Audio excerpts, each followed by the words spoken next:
Good evening. It will take months for the congregation of a Crandon church to return to services in its own sanctuary. A fire last night caused significant damage at Good Shepherd Lutheran Church. No one was hurt in that fire, but firefighters still aren't sure what caused it. Today, the church's pastor and members were busy making new plans for their immediate future. Newswatch 12's Ben Meyer is live in Crandon with more tonight. Ben, good evening. Good evening to you, Lane. When the Crandon Fire Department got here about 8:15 last night, they found the church with flames coming out of it. Now, it took them about 2 hours, a little over 2 hours before they left with the fire out, but it'll take months for the church to get back to normal. I can't actually get in. The cell phone in Pastor Kyle Verge's pocket never stopped buzzing this morning. I literally have been on the phone the whole morning. They weren't contacts calling just to chat. Talking to people who want to help. Oh my gosh, this house split. Oh my. Just hours earlier, last night, Verge watched flames and smoke take over Good Shepherd Lutheran Church. It's just really surreal to see, your quaint, clean little church just utterly demolished. As of Thursday morning, the fire department had put a chain on the front door of the church, at least until insurance investigators could come by. But on Wednesday evening, Pastor Verge was able to walk through the narthex, which is now destroyed by fire. The narthex is totally trashed. Down the stairwell, it's just solid foam. There's just nothing but foam there. You want to scrub up a little bit? Congregation member Nathan Bachneck has gone here since 4th grade. You're really close with each other. And watched the fire from the parking lot. To see it being just tore apart is kind of breathtaking, I guess. After Verge caught his breath last night, he thought to the future. We still have a church. It just might be in a different location. Verge is also the pastor at a sister church, St. John Lutheran in Leona, which will host the Good Shepherd congregation until it can return to a repaired church. The Good Shepherd will take care of his sheep, even if the sheep pen is broken. And Pastor Verge made a special point of thanking the Crandon and Argonne fire departments for their long hours and hard work. By the end of the year, Northwood's Transit Connections will give 60,000 bus rides to people in Oneida and Vilas counties. 80% of those rides are for senior meals, medical appointments, or shopping.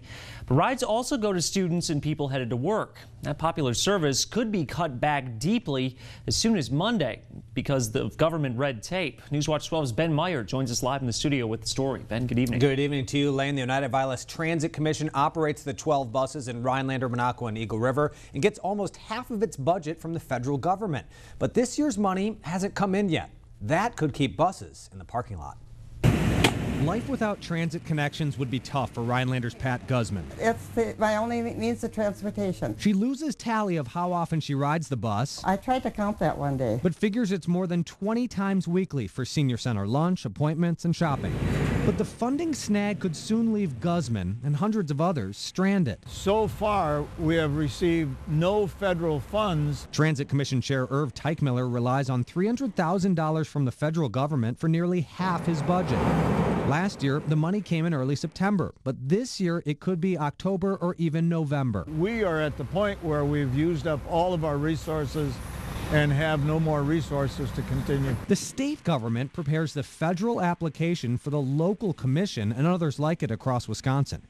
The state got a later start, and now the feds are giving a later payment. In life, sometimes the line gets redrawn on the ground. The new line left transit manager Jim Altenberg scrambling for an emergency funding option. Both the counties right now were reluctant to help us out. Oneida County took no action on an emergency loan, and yesterday the Vilas County Finance Committee voted it down. Committee Chair Ron DeBrune told me it seems like the commission has a problem with its business model, and Walt Masiag said waiting for federal funding won't be a great hardship. I frankly thought that the county board members that I talked to would have some sense of compassion for the people who will be without transportation. Teichmiller says transit connections will probably shut down temporarily as soon as Monday, perhaps limiting its service to only crucial and urgent cases. 12 passenger. Part of the temporary fix might also come from Altenberg's drivers, many of whom volunteered to furlough their pay until federal money comes in. Because that's the impact of what we do in this community. And as the Transit Commission waits on money coming from Washington,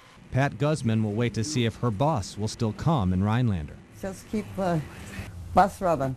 I hope they can do that. And members of the Transit Commission will meet at 8 o'clock tomorrow morning. We should have a better sense then of what it's doing for its emergency plans going forward. Lane.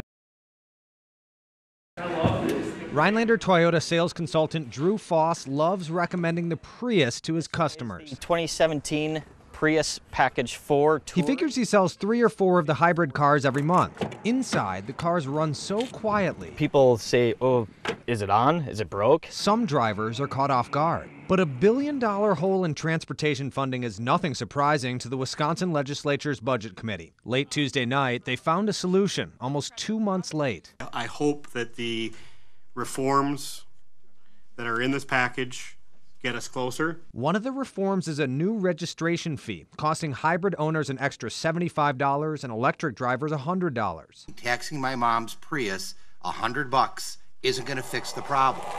Republicans say the fee makes up part of the revenue lost when hybrid owners pay less in gas taxes. But Pickerel's Sandy Mauser, who owns a Toyota Camry hybrid, sees it as a punishment. To me, that doesn't make any sense. Yeah. Why punish somebody doing a good job for the environment? The full legislature and Governor Walker still need to approve the fee hike. Even if they do, Drew Foss plans to keep recommending the fuel-efficient cars for people looking to buy. Why wouldn't you want to go a hybrid? We're covering the news in Rhinelander. Ben Meyer, News Watch 12.